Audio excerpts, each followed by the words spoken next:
Dear students, Vande Mataram to all of you. આપણે આપણા સમાજમાં ઘણા અંધ વ્યક્તિઓને જોઈએ છીએ અને અંધ વ્યક્તિઓની લાચારી પ્રત્યે આપણને ખૂબ દુઃખ થાય છે. આજે આપણે બ્લાઇન્ડ, ડીફ એન્ડ ડમ્બ એવી હેલન કેલર વિશે અભ્યાસ કરવાનો છે. મિત્રો, હેલન કેલર બચપણથી એટલે કે જન્મ સમયે તો ખૂબ સ્વસ્થ હતા, પણ 19 મહિનાની ઉંમરે તેને કોઈ બીમારી લાગુ પડી અને ત્યારબાદ તે ન તો જોઈ શકતા, ન બોલી શકતા, ન સાંભળી શકતા. તેણે પોતાની ઓટોબાયોગ્રાફી એટલે કે આત્મકથા લખેલી છે, જેનું નામ છે the story of my life. અને એ મુજબ તેની બચપણમાં ખૂબ જ હિંસક હતા. ત્યારબાદ તેના જીવનમાં એન સુલિવાન નામે કોઈ શિક્ષિકા આવે છે અને બસ that was the turning point of her life. જાણે કે એ શિક્ષિકાએ હેલન કેલરનું જીવન બદલાવી નાખ્યું. આપણે આ પાઠમાં જોવાનું છે કે એન સુલિવાને હેલનને કેમ બોલતા શીખવ્યું, કેમ લખતા શીખવ્યું અને કેમ વાંચતા શીખવ્યું. તો ચાલો આપણે હેલન કેલરના શબ્દોમાં જ તેના જીવનનો એક ટૂંકો અહેવાલ જાણીએ. Dear students, let's start standard 10, unit number 6, I love you teacher. Dear students, after watching a nice introduction of the lesson, now we will start our lesson line to line. Standard 10, Unit number 6, Part 1, I love you teacher. કે teacher, હું તમને ખૂબ ચાહું છું. Helen Keller became deaf and blind, મતલબ બહેરી અને આંધળી. ક્યારે? When she was very young, તે જ્યારે ખૂબ જ નાની હતી ત્યારે જ આંધળી અને બહેરી બની ગયેલી. સિન્સ શી વોઝ ડીફ, કારણ કે તેણી બહેરી હતી. બાળકો, આની પહેલાં વાત કરી હતી આપણે કે વાક્યની શરૂઆતમાં સિન્સ આવે ને ત્યારે એનું ગુજરાતી કારણ કે રાખવાનું, અને આપણી ગુજરાતી સરળતા માટે વાક્યમાં જ્યાં અલ્પવિરામ હોય ને ત્યાં મિનિંગ કરવાનો તેથી. એટલે કારણ કે તેણી બહેરી હતી તેથી she did not learn to speak, તેથી તેણી બોલતા શીખી શકી નહીં. બાળકો, તમારી જાણ માટે કહી દઉં કે ખરેખર જે બહેરા હોય ને એ બોલતા શીખી શકતા નથી. કારણ કે આપણે જ્યારે નાના હોય ને ત્યારે બોલતા શીખતા હોઈએ એટલા માટે કે કારણ કે આપણે કોઈને સાંભળતા હોય, આપણા મમ્મી કે પપ્પા કે આપણે શીખવાડતા હોય. તમે નોટ કરજો, કોઈ નાનું બાળક હોય ને તેને કોઈ શીખવાડતું હોય, બોલતો પાપા, મામા, એટલે બાળક એને સામું જોઈ, એને સાંભળી અને પછી પોતાના હોઠની હલનચલન એ રીતે કરવાની કોશિશ કરે. પણ હેલન કેલર તો બિચારી ડીફ એટલે કે બહેરી હતી, તેથી તેણી બોલતા શીખી ન શકી. સો હર પેરેન્ટ્સ વેર એક્સ્ટ્રીમલી વરીડ, એક્સ્ટ્રીમલી અતિશય અને વરીડ એટલે ચિંતાતુર.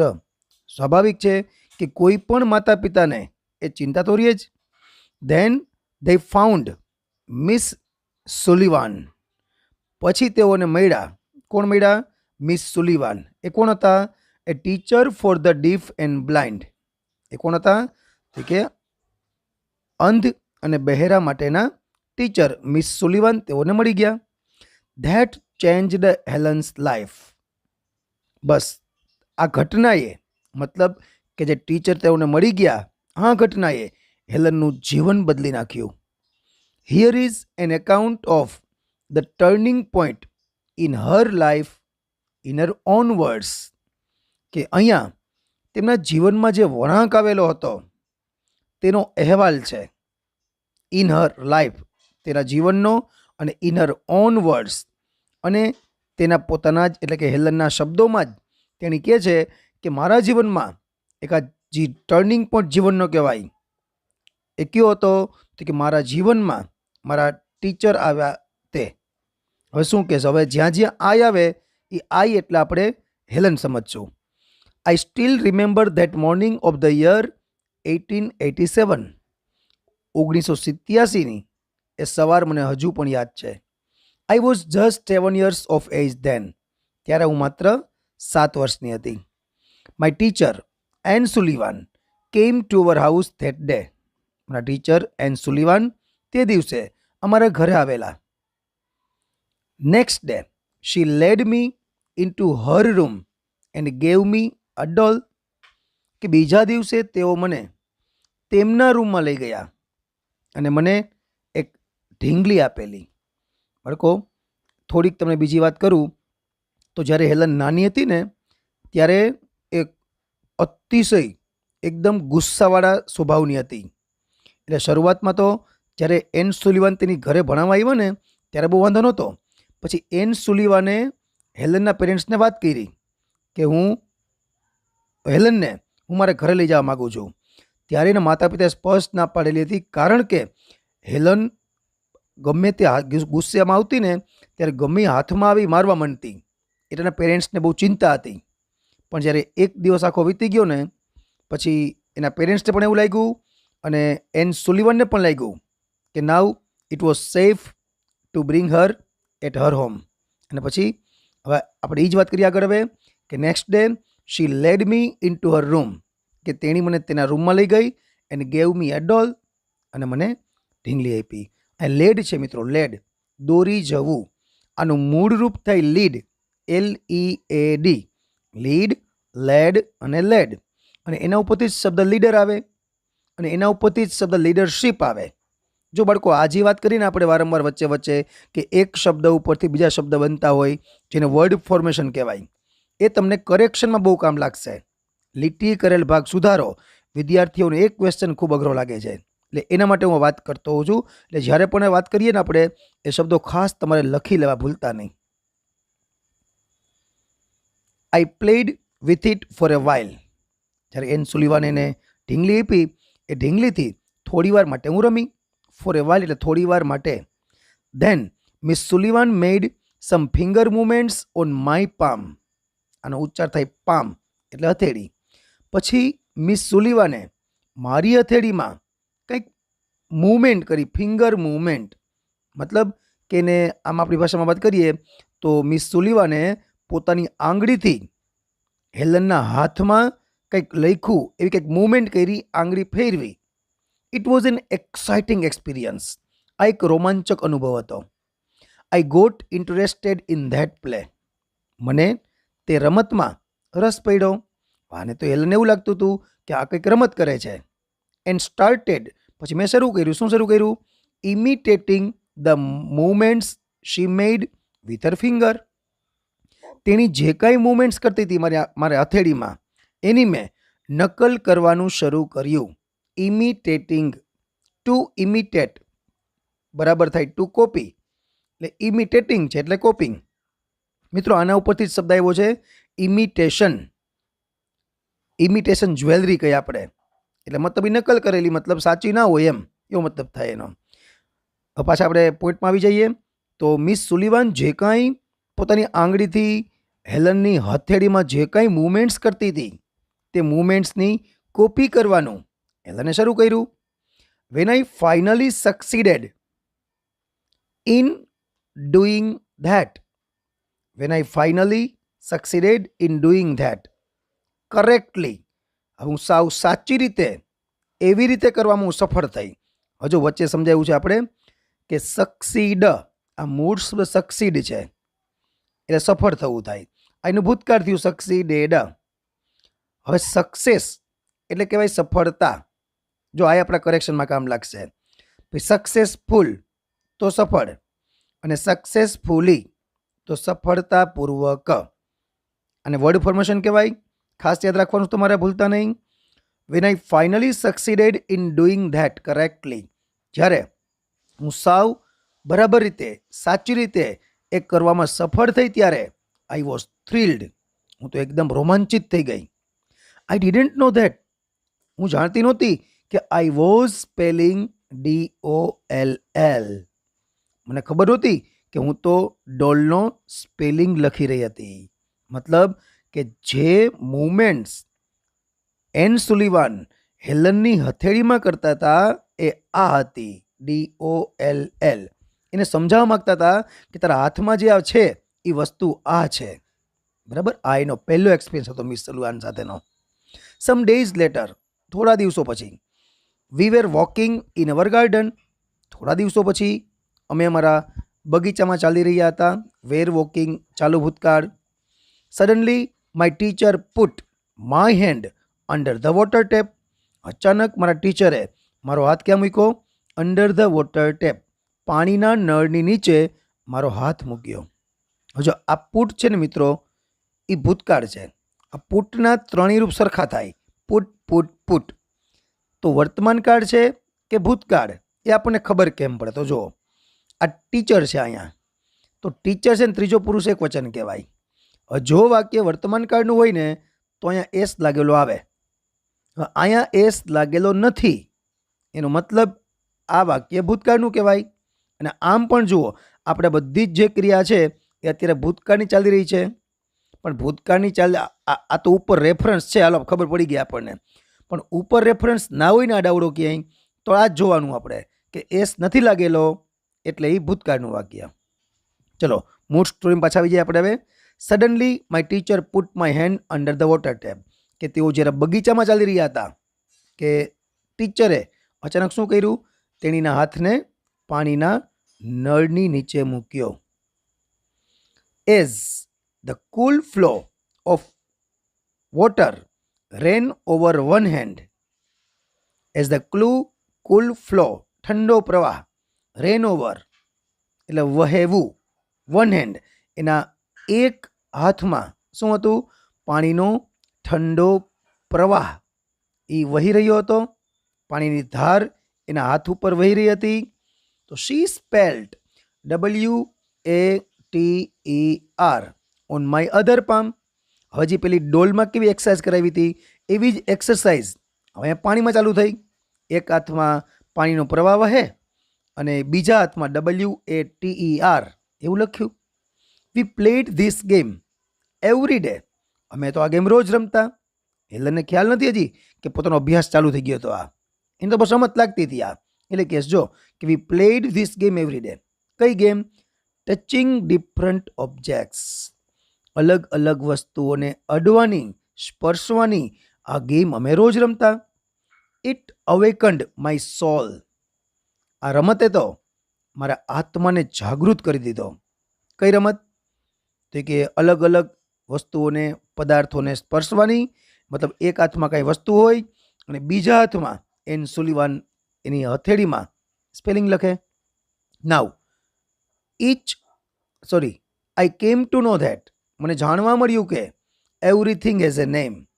હવે મને ખબર પડી કે દરેક વસ્તુને કંઈક નામ હોય છે. Now each name gave birth to a new thought. હવે તો એક એક નામ જે નવું નવું જાણતી ને એ એક નવા વિચારને જન્મ આપતું. મતલબ એને ખબર પડે કે આ વસ્તુનું નામ આ છે, બસ પછી તો એમાં ને એમાં આખો દિવસ કાઢે. સપોઝ એને પાણીની ખબર પડી ગઈ કે આને વોટર કહેવાય, WATER કહેવાય, પછી તો આખો દિવસ એના વિચાર ચાલે. એટલે એક એક નામ જે નવું મળતું ને એ નવા વિચારને જન્મ આપતું. ઈચ ઓબ્જેક્ટ, ઈચ એટલે એવરી ઓબ્જેક્ટ, એવરી એટલે દરેક ઓબ્જેક્ટ આઈ ટચડ મતલબ જે પદાર્થને હું સ્પર્શ કરતી, સીમ્ડ ટુ થ્રોબ વિથ લાઈફ. હું જે પણ પદાર્થને સ્પર્શ કરતી ને એ દરેક પદાર્થ મને જાણે કે આમ જીવનથી ધબકતો હોય ને એવું લાગતું. મતલબ મને એ પદાર્થ જીવંત લાગતો. I was connected with the world through all the words.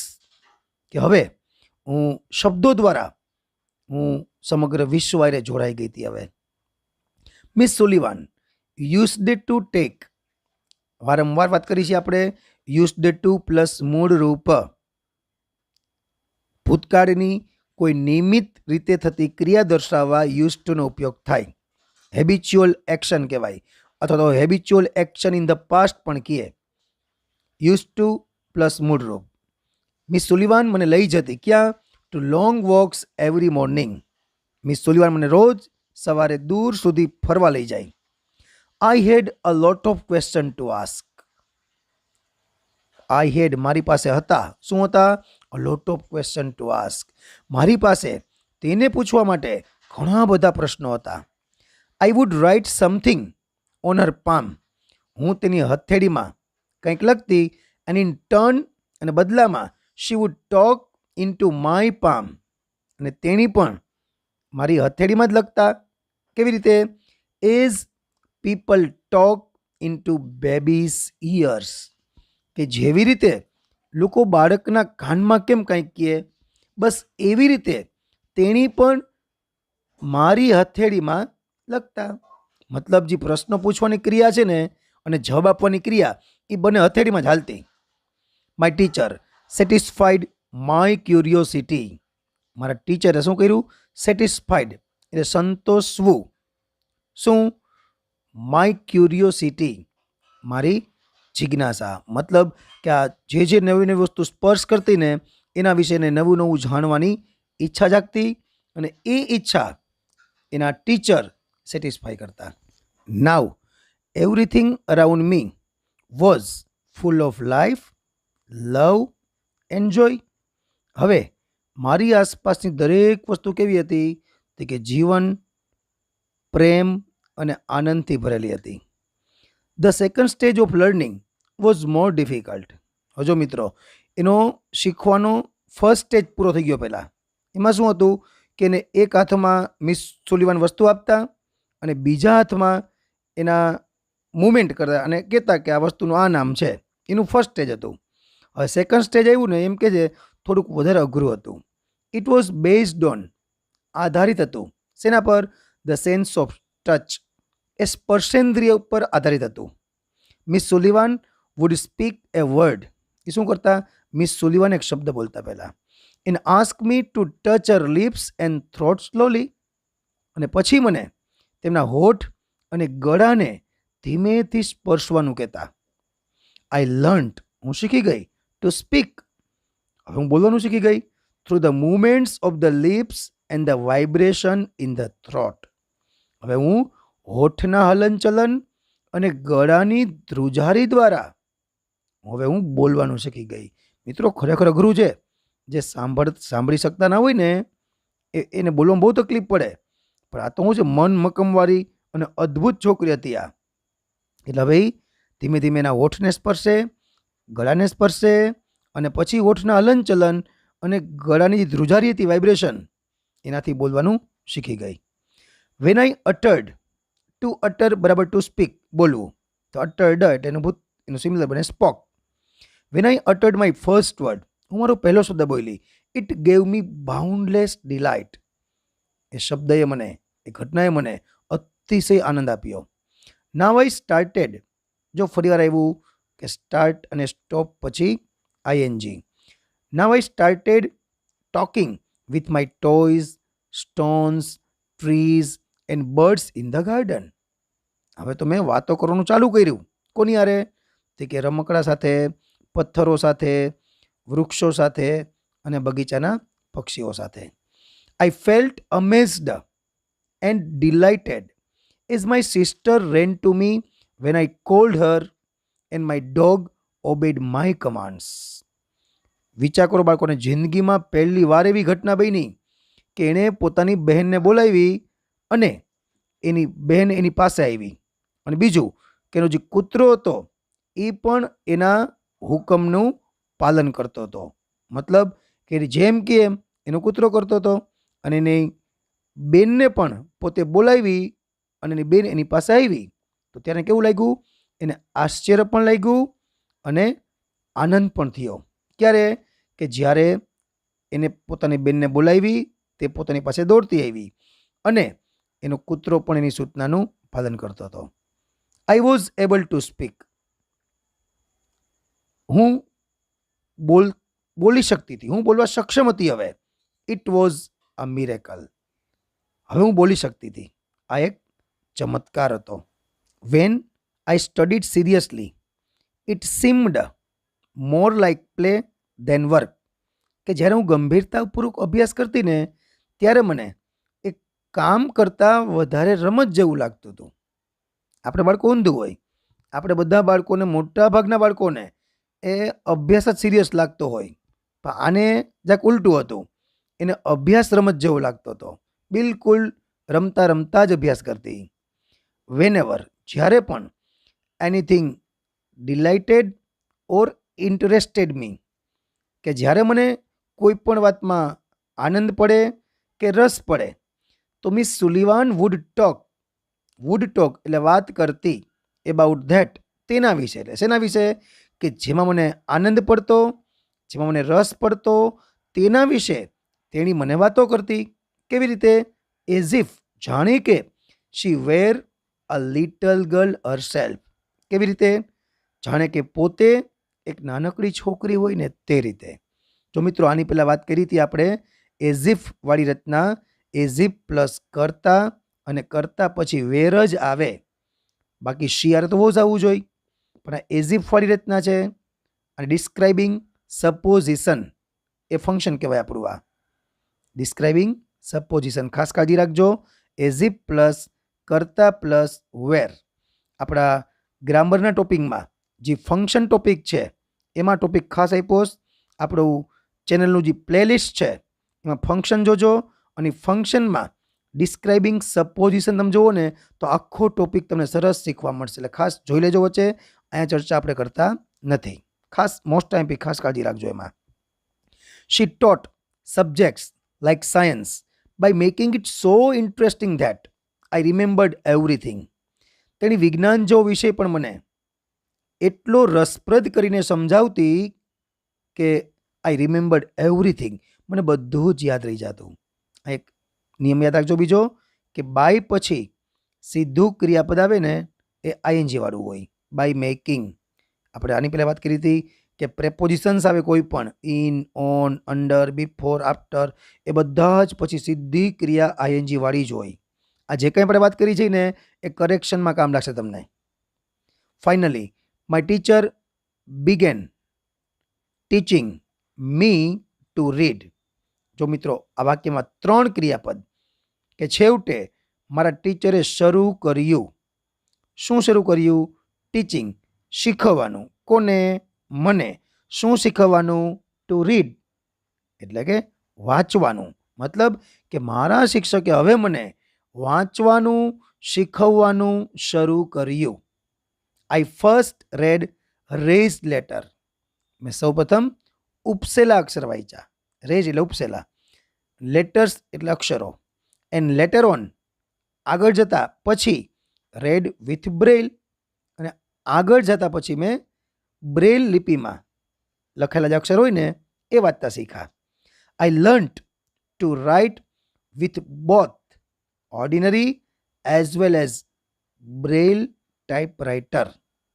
પછી તો હું સાદા તેમજ બ્રેલ ટાઈપરાઇટર બંનેમાં હું લખતા શીખી ગઈ. હવે I was well on my path to becoming a well educated person. હવે હું એક સુશિક્ષિત વ્યક્તિ બનવાના માર્ગ પર હું આગળ વધી રહી હતી. આઈ વોઝ વેલ ઓન, સરસ વાક્ય છે જો. આઈ was well on my path. Path મતલબ રસ્તો. કયો રસ્તો? સુશિક્ષિત વ્યક્તિ બનવાનો રસ્તો. એમાં હું બહુ સારી રીતે હવે હું આગળ વધી રહી હતી. આઈ વોઝ પ્રોવાઇડેડ, મને પૂરું પાડવામાં આવ્યું. જો પેસિવ વોઇસ કહેવાય. વોઝ કે વેર પ્લસ ક્રિયાપદનું ભૂતકૃદંત. આઈ વોઝ પ્રોવાઇડેડ, મને પૂરું પાડવામાં આવ્યું. શું? All the possible opportunities to develop my abilities and I made the maximum use of them. મતલબ કે મારી ક્ષમતાઓને વિકસાવવાની મને બધી જ તકો પૂરી પાડવામાં આવી, અને મેં પણ I made the maximum use of them, મને જે ચાન્સીસ, મને જે તક પૂરી પાડવામાં આવી એ બધાનો મેં લગભગ પૂરેપૂરો મોટા ભાગે મહત્તમ ઉપયોગ કરેલો. I developed great confidence. હવે મારામાં આમ ભરપૂર આત્મવિશ્વાસ આવી ગયો હતો હવે. And I even visited the President Cleveland at the White House. બાળકો કલ્પના તો કરો, રાષ્ટ્રપ્રમુખને મળવા જવું એટલે વ્હાઇટ હાઉસમાં, એ અદ્ભુત ઘટના કહેવાય. આ એન જેવી કહેવાય કે તમારે નરેન્દ્ર મોદીને મળવા જવું. ચાલો તમે કે હું એમ કહું કે મારે મોદી સાહેબને મળવા જવું છે, હું જઈ શકશું આપણે? પણ આ જે બીજો આ રહી, એટલો એનામાં આત્મવિશ્વાસ આવી ગયો હતો હવે. In 1890 at the age of about 10, 1890માં 10 વર્ષની વયે I moved to the Perkins Institute. હવે હું 10 વર્ષની વયે મેં પર્કિન્સ ઇન્સ્ટિટ્યુશનમાં સંસ્થામાં પ્રવેશ લીધો. Here my teacher Ann Sullivan continue to teach me. અહીંયા પણ મારા શિક્ષિકા જે એન સુલિવાન હતા એ મને શીખવાનું ચાલુ રાખ્યું. I could make friends with other blind children here. મિત્રો પહેલી વાર એવું બન્યું હવે 10 વર્ષની વયે એને હવે બીજા અંધ મિત્રો, એના બાળકો જીતા અંધ બાળકો એના મિત્રો બન્યા. કલ્પના તો કરો, મતલબ તમે આપણું તો બાળક અહીંયા હોય બરાબર સમજી લો કે 5મા કે 6માં ભણતું હોય તો કેટલા મિત્રો અને કેટલી બહેનપણીઓ હોય. અને પહેલી વાર 10 વર્ષની વયે એવું થયું. હવે માય લોનલીનેસ, મારી જે એકલતા હતી હવે એ બિગેન ટુ ડિસઅપિયર. મારી એકલતા હવે અદૃશ્ય થવા લાગી હતી. And my progress of learning improved quite well. હવે જે મારી પ્રોસેસ ઓફ લર્નિંગ હતી, શીખવાની પ્રક્રિયા, ઇમ્પ્રુવડ, એમાં સુધારો આવ્યો હતો. ક્વાઇટ વેલ એટલે ખૂબ જ, હવે મારી શીખવાની પ્રક્રિયામાં ખૂબ જ સુધારો આવ્યો હતો. આઈ લર્ન્ટ, હું શીખી, શું શીખી? Latin, German and arithmetic. આ ભાષા જ લેટિન, જર્મન અને એરિથમેટિક, ગણિત, અંકગણિત પણ કહેવાનું, ખાલી ગણિત પણ કહેવાય. હું આ પણ શીખી ગઈ હતી. In 1896 I moved on to the Cambridge School for Young Ladies in Massachusetts. હવે મેં એડમિશન લીધું. જેમાં 1896માં મેસેચ્યુસેટ્સની કેમ્બ્રિજ સ્કૂલ હતી ફોર યંગ લેડીઝમાં, એમાં એને પ્રવેશ લીધો. This was really a great achievement for a lady like me. મારા જેવી એક લેડી માટે ખરેખર આ એક મોટી સિદ્ધિ હતી. મારા જેવી લેડી એટલે કેવી? તો કે who was blind, deaf and could barely produce sounds for communication. જો હુ આવે ને તો હુની પહેલાં હંમેશા સજીવ કરતા હોય, એટલે લેડી માટે છે બરાબર, હુની આગળ લેડી અને હુની બાજુમાં ક્રિયાપદ કયું થઈ ગયું? વોઝ. મારા જેવી લેડી એટલે કેવી? કે જે આંધળી હતી, બહેરી હતી અને જે ભાગ્યે જ કોઈ શબ્દો બોલી શકતી. શેના માટે? ફોર કમ્યુનિકેશન, એટલે કે વાતચીત માટે. મતલબ કે મારા જેવી આંધળી, બહેરી અને માંડ વાતચીત કરવા માટે થોડાક શબ્દો બોલી શકતી હોય એવી સ્ત્રી માટે ખરેખર એક આ મોટી સિદ્ધિ હતી. તો મિત્રો અહીંયા આપણે unit number 6 I love you teacher એનો પાર્ટ 1 પૂરો કરીએ છીએ. આગળની સ્ટોરી આપણે પાર્ટ 2માં જોશું.